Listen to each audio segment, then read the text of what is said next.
As far back as I can remember, I always wanted to be a gangster. There's no crying in baseball! I ate his liver with some fava beans. A nice cliente. That was totally wicked! If I can change, and you can change, everybody can change! And welcome to another episode of Your Next Favorite Movie. I'm your host, Josh G. And today I am joined by the host of the Manly Movies podcast. Please welcome JB to the show. Hey guys, I'm glad to be here. Thanks for having me on, Josh. Absolutely no problem at all. Why don't you take a minute and tell everyone what they can expect when they tune into Manly Movies? Well, Manly Movies, it's something I started. We've only had 6 episodes now, but I got several in the hopper waiting. But it's basically just me and another guy, a guest, and we talk about one of our favorite movies. Usually, I'll let the guest pick, and we come at it from a different angle in that we try to extrapolate from it some life lessons that we can take as men, as husbands, fathers, or really just all men in general. Just different things that we can take from it. And I have these things we call them manly moments on the show. And just a few times in the movie that really strikes us and hits us and gives us these, little nuggets of wisdom to take. And so that's kind of where we're at. And it's more of a personal growth thing for me and, anybody listening. All men, we all need help, and we love movies, and they can teach us a lot about life. So, Well, I'll be curious when you get your episode on something like a Still Magnolias or something like that. Actually, I just recorded one on About Time, which is it's kind of a rom-com. Okay. And so, but it's have you seen About Time? No, I have not. That's all you said. I was like, okay. It's kind of a rom-com with Rachel McAdams, but the reason why I did is because it's the guy that I got on there is one of his favorite movies. He watches it every year for Father's Day because it's about a father and son. It is a rom-com, but it's about a father and son. So check it out. It's a good one. okay. All right. So, well, that is a tease for a future episode you can expect on Manly Movies. That is true. Yep. And kind of like JB does, I also put episodes in the bank. So I'm not entirely sure when this is coming out, but I can guarantee this. It will be before the Christmas season. So when you guys see this, it will be before December. And you'll be wondering, why are they doing this? This is a Christmas movie. But hey, some people celebrate Christmas all year round. So we're going back to 1946, and we're going to be discussing It's a Wonderful Life. Yes, it's wonderful news, for when all these wonderful people get into the swim, it's a wonderful life. For never before has any film contained such a full measure of the joy of living, the drama of living, and above all, the glorious romance that makes this such a wonderful life. Don't you ever get tired of just reading about things? Yeah. Hey, what are you doing tonight? I don't want to get married to anybody, you understand? I want to do what I want to do. And you...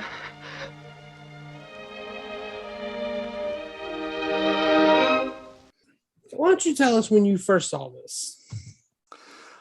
Well, I honestly cannot remember this film not being a part of my life.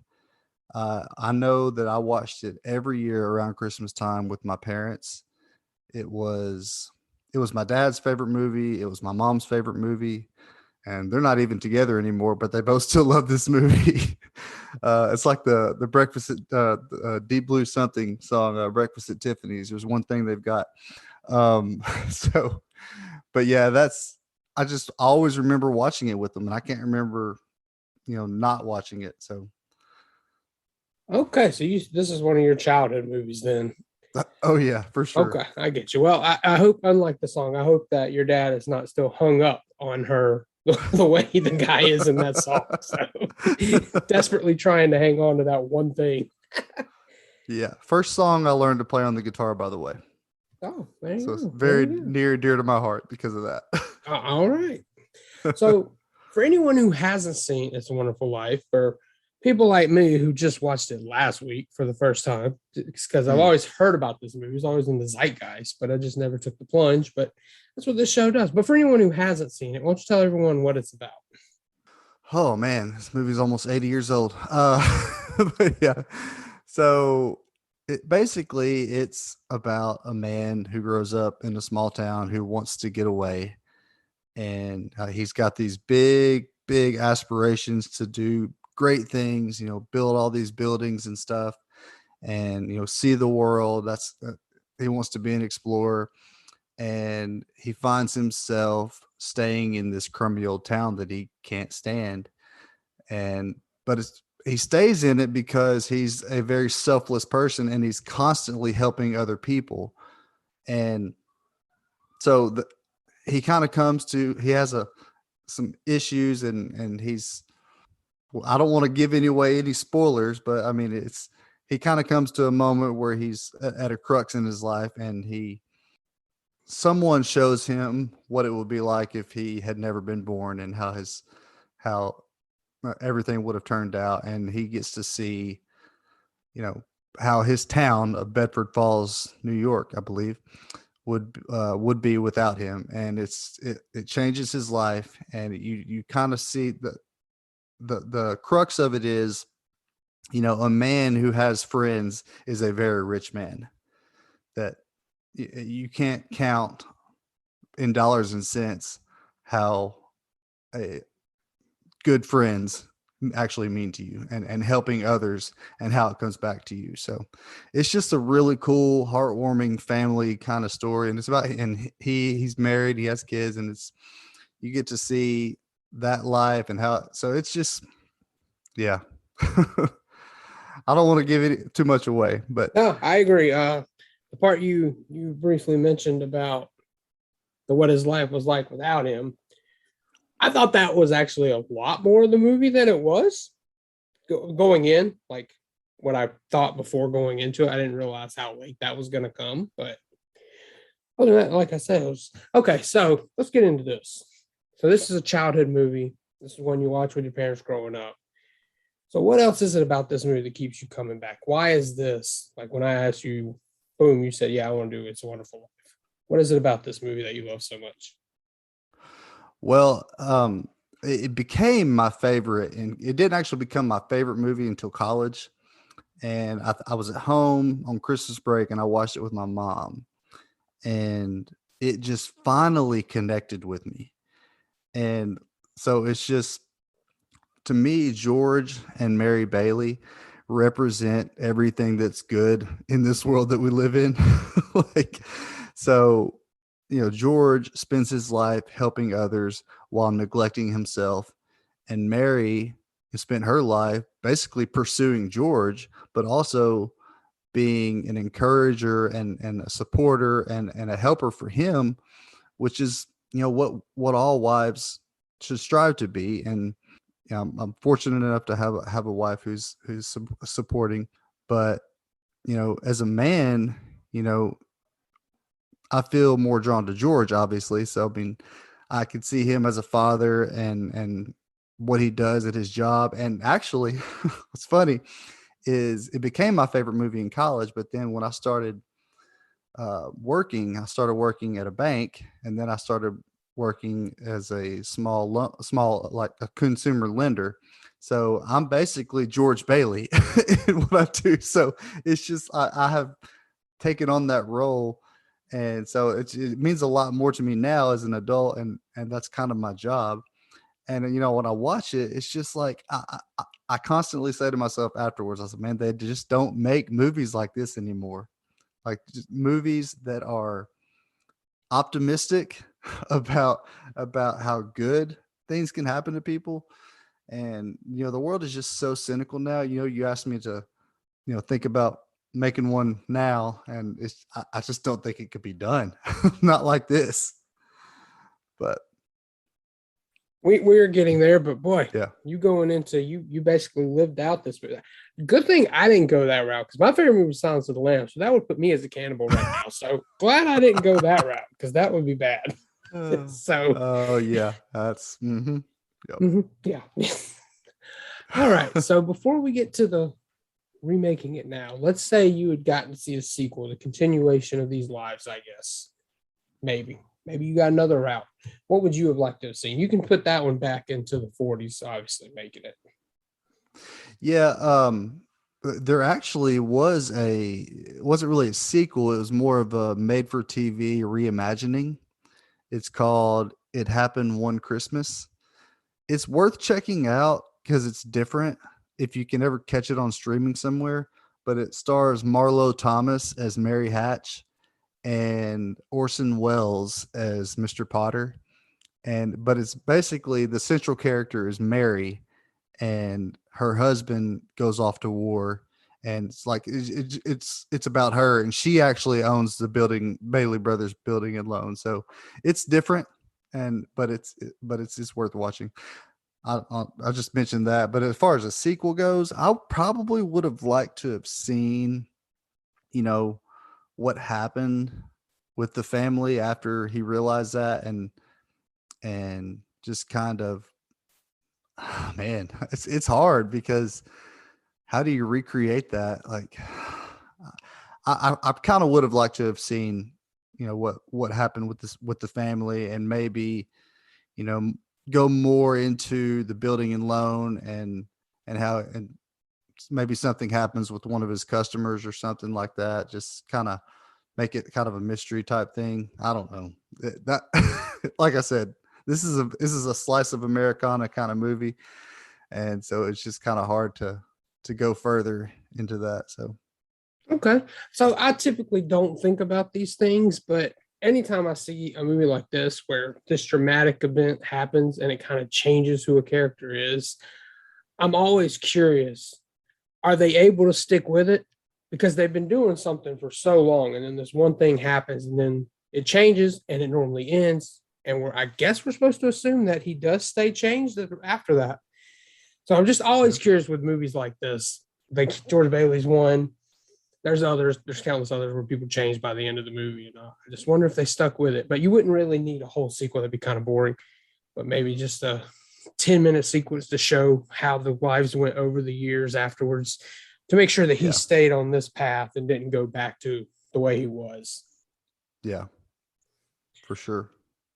But now we get to that question, and that is, if they were to remake this, who would you put in some of these roles? Well, see, I want to step further, because I would want to recreate that Americana type feel that from the original. So I want to start with a director like Ron Howard, because I feel like that's kind of his wheelhouse. And then I'd want to get a composer like someone like James Horner, who's done, because he did Field of Dreams. And so those are the two movies that I think of when I think of Americana. And so I think I would like to get someone like that to come in and score this movie too. And so I got a little technical with that. So, but as far as the characters go, you're going to love this, man. For Clarence, I went with Steve Carell. I think he would own that role, man. Because he's got the comedy, but he can be serious, and I just think he was made for it. And then for Uncle Billy, I've got Louis C.K., Mr. Potter, John Voight, who always plays a really good bad guy. And for Peter Bailey, I've got Kevin Costner, and Ma Bailey, I've got Diane Lane. See, the supporting characters were really easy, because those I can pick those for those roles, but George and Mary were really, really difficult. My first instinct for those two roles were Milo Ventimiglia and Mandy Moore from This Is Us, because I just think they make a perfect couple. They've got great chemistry. They can do comedy. They can do drama. But the problem is they're kind of old for these roles. So I mean, because they range in this movie, George and Mary, they range from like 18 to like early 40s. To be fair, I think Jimmy Stewart was old for some of those younger years as well. He I will was. point that out. But when you're doing it in black and white, you can't really see how old he was. So I think he had that advantage. So if we're doing it now and shot in, normal the cameras of today, I would go for somebody younger, like say, and maybe an Andrew Garfield, or I mean, you can go even younger than that and go down to like say Tyler Hoechlin, the Superman. And then on the Mary side, I'd like maybe someone like either Florence Pugh or Anya Taylor-Joy. I think either one of those would be really good for that role because they're very charismatic, like Mary is. And I think any of those four would be good for that. So, okay. Well, I can tell you this: I'm for Florence Pugh in anything. So, right, for real, that girl's awesome. Yeah, and I'm not gonna lie, I haven't seen it. I haven't seen fighting for my family or fighting with my family. The wrestling one about Paige, whichever one that is. Yeah. I haven't seen Little Women. I haven't even seen Black Widow. I'm going purely off Midsommar because I absolutely came out of that loving that movie, and I was like, "Yep, she can do anything." Little Women's great. I'm for the first time I'm interested in seeing a Little Women movie because she's in. So I haven't done it, and I know my wife wants to watch it, so I need to. I just haven't, but because she's in it, I'm actually interested in that movie. So that whole cast in that movie is awesome, man. Saoirse Ronan, I can't even pronounce her name, but she's amazing in it as well. And I think Timothée Chalamet is the Rory character. Rory, whatever the guy's name is. I can't even remember it. I do not know, so I can't pretend. I know there's got to be a male counterpart, but I don't know who it is. So can't think of his name. Anyway, go ahead. All right. So for anyone who maybe thinks going back to an old black and white movie, it's just too old, or they just don't have any interest in the story, give that final pitch on why they should take a chance and actually watch This Wonderful Life.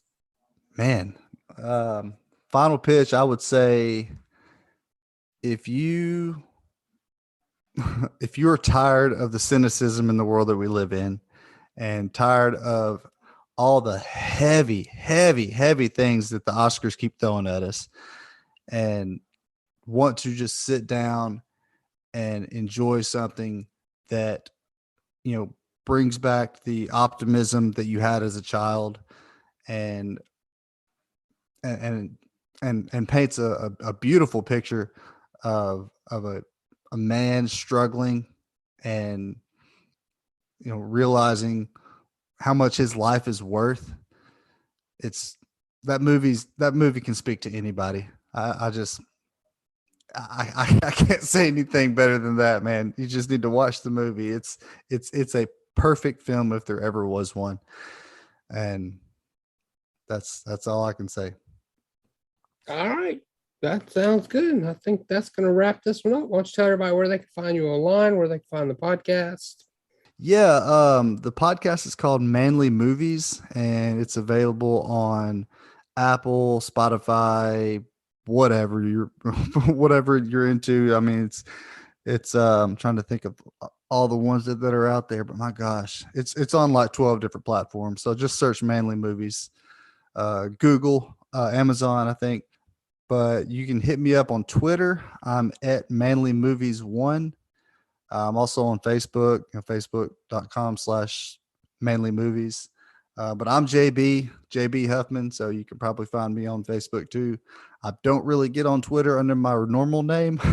I mean, I have a Twitter account, but if you want to hit me on Twitter, Manly Movies 1 is how to get in touch with me. So, but yeah, check out the podcast if you get a chance, and if you like it, give us a rating and a review. That would be awesome because it helps me.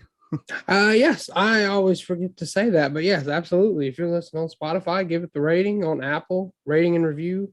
Anywhere else that allows you to do a rating and review, yes, that is. From what we're told, it helps the algorithm, helps us get seen more, helps more people listen, and that's what we're here for, right? We want to get more listeners to the show, more interaction, and if you listen to this show, you could be a potential guest, so you definitely want to do that. Mm-hmm. But the easiest way to get a hold of me is linktr.ee/ynfmoviepod. Has social media, podcast platforms, YouTube channel, my personal letterbox, so you can see what I'm watching that's not covered on the show. And I'll be back next week with a new movie and a new guest. Until then, you guys take care. I will talk to you next time.